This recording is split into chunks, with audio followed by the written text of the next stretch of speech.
सुंदर और विशाल विषय है वो है नशा मुक्ति। भाई और बहनों, बहुत ही सुंदर विषय है। आज पूरे विश्व में नशा बहुत ज्यादा बढ़ रहा है। आज हम देखें, पूरे हिंदुस्तान की बात करें तो लोग जितना भोजन सामग्री, उतना अगर उसका राशि के हिसाब से बात करें कि सारी भोजन सामग्री पूरे 130 करोड़ लोगों का मूल्य देखें, और दूसरी तरफ जो है वो इतने लोग जो नशा करते हैं, चाहे उसमें शराब है, भांग है, गांजा है, और आजकल स्मैक वगैरह कितनी कितनी, ब्राउन शुगर वगैरह कितनी कितनी नई नई तरह की जो है नशे की जो है चीजें आ चुकी है। उन दोनों का ग्राफ बनावें, उनका तुलना करें तो भोजन सामग्री का व्यय कम है और नशे की सामग्री का व्यय अधिक है। तो भाइयों और बहनों, आप सोचिए, जिस देश में इतना बड़ा संतुलन होगा वह देश कैसे तरक्की करेगा? वह देश तो नपुंसक बन जाएगा। हमें हमारे पूर्वजों के द्वारा दी गई थाती को आगे बढ़ाना है। हमारे पूर्वजों ने हमें योग दिया, हमें अहिंसा दी, सद्भावना दी, मैत्री, प्रमोद, करुणा, वसुधैव कुटुम्बकम के सिद्धांत दिए। व्यक्ति को पुरुषत्व बिना बना दिया कि तुमको हमने पुरुष बनाया है, तुम अब पुरुषार्थ करो। पुरुषार्थ क्या है?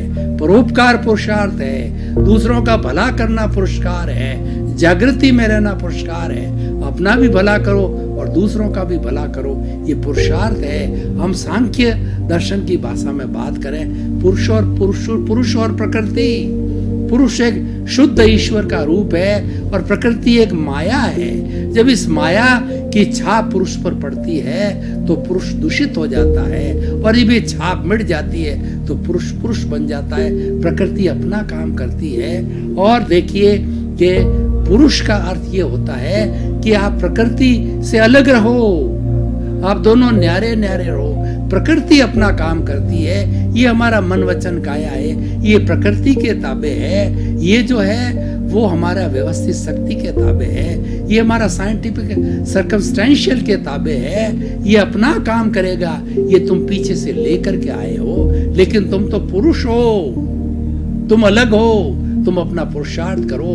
पुरुषार्थ क्या? जागृति रखो कि मैं तो शुद्ध आत्मा हूँ, मैं तो ज्ञाता हूँ, मैं तो दृष्टा हूँ, और ये प्रकृति जो मन वचन काया रूपी सोहन राज का शरीर है, ये मुझसे अलग है, ये मेरा पड़ोसी है, ये करने वाला है, ये भुगतने वाला है। मैं तो इसकी मन वचन काया की एक प्रवृत्ति को देख रहा हूँ। तो ये अच्छी बातें आज बिगड़ क्यों रही है? इसका कारण है कि आजकल नशा बहुत बढ़ गया है।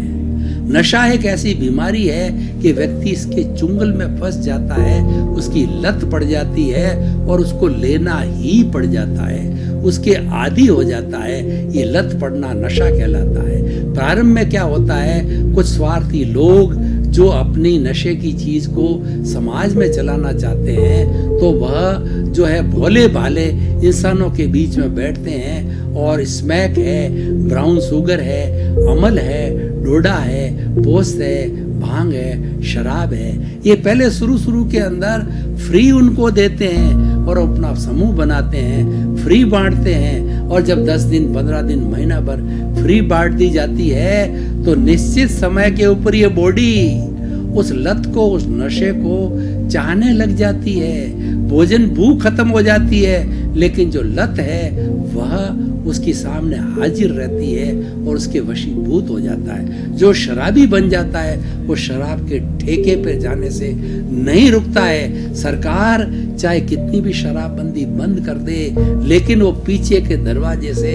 अनैतिक रूप से, और लोग भी मिलते हैं, शराबी को शराबी मिल जाते हैं, जुआरी को जुआरी मिल जाते हैं, वेश्यावृत्ति को वेश्यावृत्ति वाले मिल जाते हैं, भले इंसान को भले मिलते हैं और सन्यासी को सन्यासी मिल जाते हैं। हमारी भावना कैसी है, हम कैसे लोग हैं वैसे हमारे मित्र बन जाते हैं। तो इस तरीके से नशा है, ऐसे नशीलियों के साथ में व्यक्ति चला जाता है, और व्यक्ति जो नशे की लाइन में पड़ गया उसका शरीर का बंटाधार हो जाता है, शरीर की नाड़ियां कमजोर हो जाती है, वो बेशुद्ध होकर के पड़ा रहता है, वो डिप्रेशन टाइप एक लाश की तरह पड़ा रहता है। आपको मैं बताना चाहता हूँ कि जो लोग बहुत ज्यादा शराबी हैं, पियक्कड़ हैं वो जब पी लेते हैं तो चाहे उनके हाथ में 1000 रुपए की घड़ी बंधी हुई है, चाहे पॉकेट के अंदर कितने ही पैसे होते हैं, वो नाली के कीड़े की तरह नाली में पड़ जाता है, रास्ते में पड़ जाता है। लो उसके ऊपर वाहन चले, कोई वो मरे, उसको कोई सुध बुध नहीं रहती है। और ऐसा पियक्कड़ व्यक्ति जब रात को 10, 11, 12 बजे घर जाता है तो उसको ये भान नहीं रहता है कि सामने मेरी बेटी है, मेरी पत्नी है या माँ है। वो अनशंट बोलता है और अपनी पत्नी को कई बार पीट भी देता है। और ऐसे नशेड़ी लोगों की हालत ये हो जाती है कि उनका परिवार जो है गरीब हो जाता है और बेचारी पत्नी पर जो है वो इतना बोझ आ जाता है अपने बच्चों का, क्यों उसको पालना पड़ता। अभी हमारी जो है एक सद्भावना संस्था जो महावीर विकलांग समिति है, वो हमारी एक लेडीज की सद्भावना का जो पूरा जो है एक यहाँ पे संस्था बनी होती है। उस संस्था में हमारी जो महावीर विकलांग समिति जिससे मैं भी जुड़ा हुआ हूँ, तो ऐसी ज्यादातर उसमें लेडीज है जो बेचारी शराबियों के और ऐसे जुआरी लोगों के लत जिनकी पड़ गई है और भार उन पे आता है, उनके जो हम विचार सुनते हैं हमारी आंखों में आंसू आ जाते हैं। वो बेचारी आंसू पूरित होकर के कहती है कि सारा बच्चों का भार मेरे पर आ गया है, तो हम उसको महावीर विकलांग समिति की तरफ से सहायता देते हैं।